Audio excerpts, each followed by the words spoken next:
And welcome in, everyone, to this edition of Quarantine Q&A. This is Roger Hoover. Welcome back to the Crimson Tide Sports Network. This episode is once again brought to you by Alabama One Credit Union. They've been voted Tuscaloosa's best credit union and best mortgage lender. Alabama One will offer low-rate auto, mortgage, and business loans, plus protection for it all with Alabama One Insurance. Visit any of our 9 local branches. You can also check them out online at alabama1.org. Alabama One, a proud supporter of Crimson Tide Athletics. Well, with the news that some student athletes are starting to return to the University of Alabama campus, and everybody has football on the mind, so we certainly wanted to bring in our sideline reporter for our Alabama football broadcast here on the Crimson Tide Sports Network, and that is Rashad Johnson. Rashad, roll tide. How's everything going, man?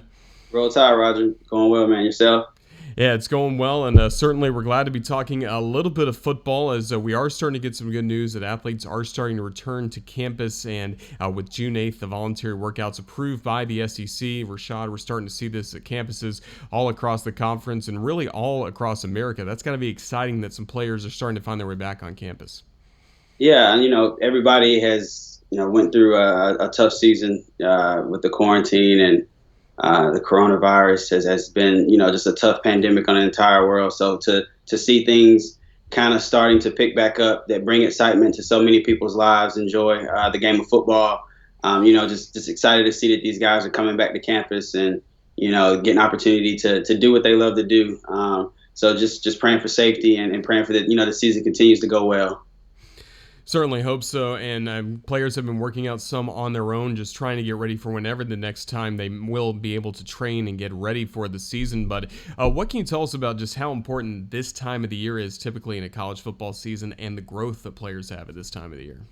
Yeah, man, so in terms of we're in June, July, so we're talking about, that summer workout, that opportunity to prepare yourself for the season. I know everybody loves to talk about, hey, training camp starts in August or starts in July. Yeah, that's important. But, I mean, it doesn't even matter about training camp if you don't get the opportunity to do what these guys are about to get opportunity to do. And that's the conditioning to get their bodies in the physical shape, to get their minds into mental capacity, to be able to push themselves to those limits that's going to be, have to be done during training camp and during the season. So it just takes a lot of time to kind of set those habits and set that precedent of who you're going to be. You can't just flip the switch and it turns on in training camp. So these next 6, 8, 10 weeks that they may get before the season start is going to be vital to, defining, just who you are as a team and, how you're going to be able to maintain, because you got to make those deposits before you can make those withdrawals. So this is the season for deposits for them. Season for the positives, and still there is a bit of a newness to all of the strength and conditioning work with Blue and Ray coming in and kind of instituting their system. Any interactions you've had with those guys? And it seems like we've heard some great interviews with them. They seem like 2 really positive guys that know how to get things done. Yeah, 2 extremely positive guys, like you said, bring an entirely new aspect to, the scientific approach and understanding the numbers and understanding, it isn't all about just how much weight you're doing, just the efficiency of the work that you're doing based on the position and the work that how it translates on the field. It's going to be some special things. I hate that we didn't get opportunity to get that full off season like, we expected. But now getting the guys back is going to be really important to get those guys working with the coaches. I know they've been working out on their own, back in their own facilities, but it's nothing like getting back in there and having that coach to have his eyes on you to give you that, one little tweak that you may not know. Like, hey, you're squatting, but you're on the front of your toes when you need to be on your heels. Like those small things no one thinks about when they're in the gym. They're just doing squats, but they really matter about what portion of the body is being worked and what you're trying to do. So it's going to be fun to watch them all get together and have that opportunity to build that special bond that I think they're going to really have, like you said, because these guys are so positive and got so much information. And these guys nowadays, that's what they want. Kids want information. They always want to know why. So I think, having that mindset of what they're pushing for in this new technology wave, man, is going to be really good.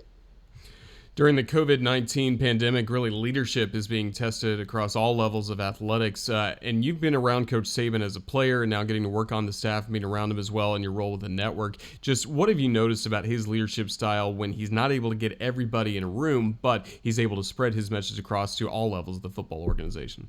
Yeah, I mean, his leadership style, he sticks to the same principles. He's very dedicated to his routine and having the accountability and being able to lean on those great aspects of people he have around him. It isn't like he's carrying the weight to understand it all. He's being the football coach, the great coach at that, but he also has, Jeff Allen that's being able to handle any injuries or any aspects of weight and things that guys are going through off the field. One of the best at it to do it. And then, you got Amy Bragg and those guys in nutrition and those ladies in nutrition understanding that, hey, we're worrying about what they're doing there. So he's being a great leader by making sure that he's handling his responsibilities, being accountable to what he has to be able to do and understanding the next steps that we're having to make on the field and how we're going to make the adjustments and do meetings and how we're going to, adapt to this whole new pandemic of having to do Zoom and do new things. I mean, he always sets the precedent by setting the example. So that's one thing that you always respect about him. And I think, that just trickles down to the great group of people that he puts around him to help, push that initiative forward in all those other areas. Yeah, and does a really nice job setting the example, as you mentioned. That includes doing a PSA, wearing a mask with Jeff Allen, and also getting Big Al to wear a mask. Did you like seeing that?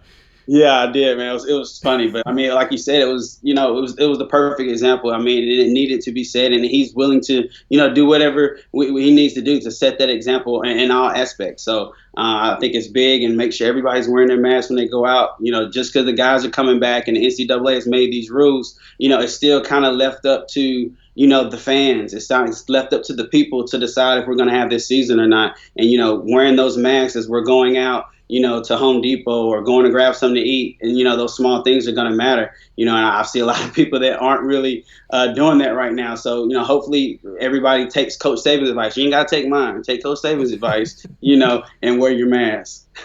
Well, certainly we're all thinking about healthcare workers and people that I know near and dear to your heart, and even in your home county of Lamar County, understanding being able to donate some meals to some healthcare workers and also some people in need. What can you tell us about that? Yeah, man. Like you said, just the essential workers, healthcare, and then just small towns.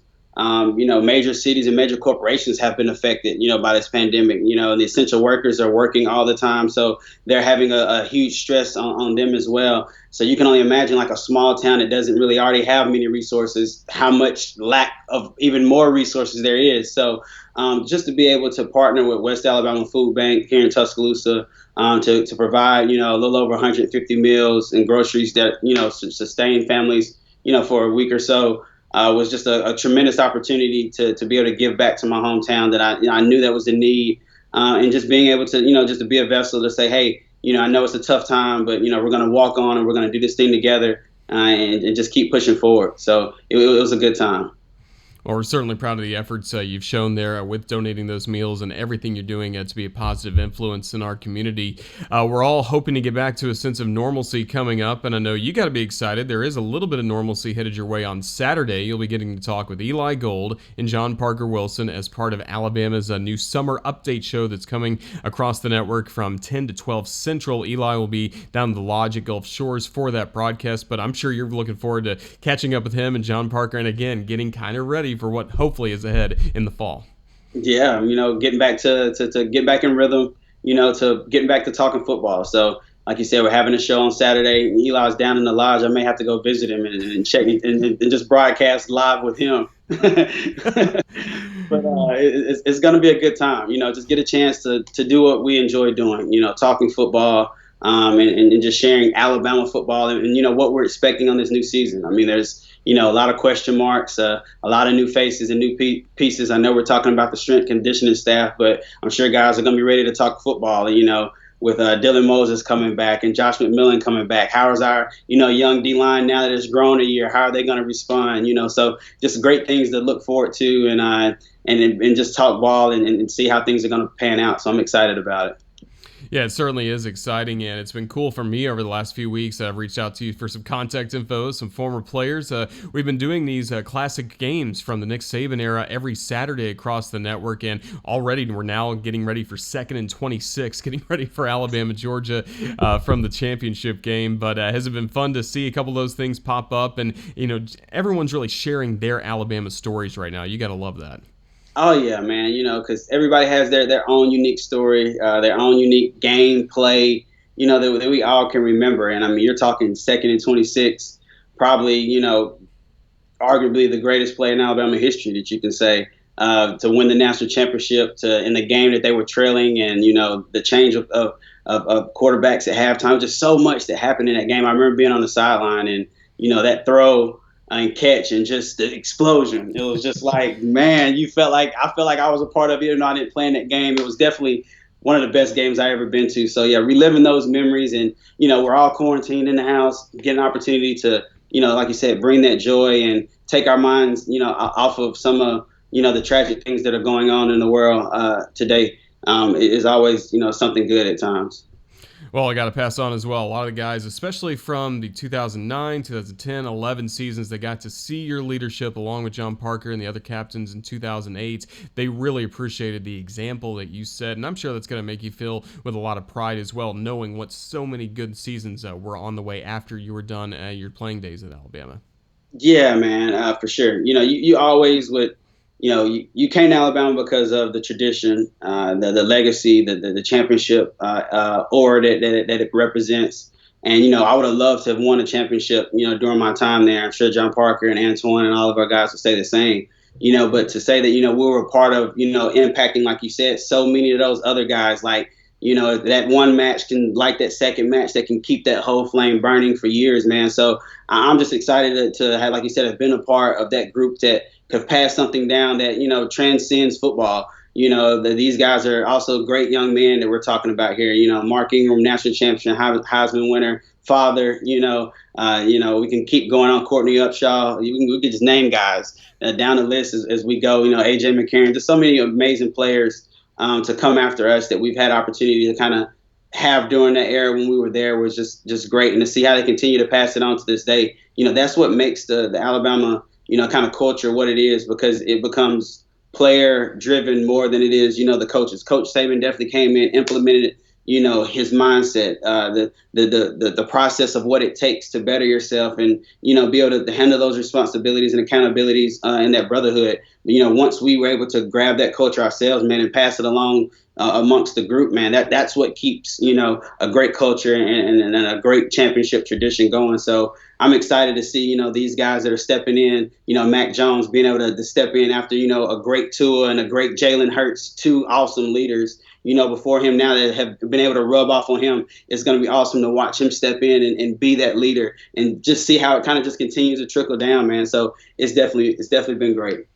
Oh, it's definitely exciting. And again, you set such a great example during your playing days at Alabama. It continues, and now we're here. We're in the month of June. The season is getting closer than we think. So it's definitely exciting. We look forward to hearing you with Eli and Sean Parker coming up later in the week, and then seeing you back on campus as well with our student athletes. But Rashad, it's been a blast, man, to catch up. Thanks for joining us for Quarantine Q&A. Anytime. Thank you, Roger. Have a good one, buddy. All right, Roll Tide, Rashad Johnson. This has been this episode of Quarantine Q&A. We'll have Eli Gold talking about the radio show that'll be coming up on Saturday. He'll join us on Wednesday, then we'll have another Radio Classics interview headed your way as well coming up on Friday. Until then, Roll Tide, everyone.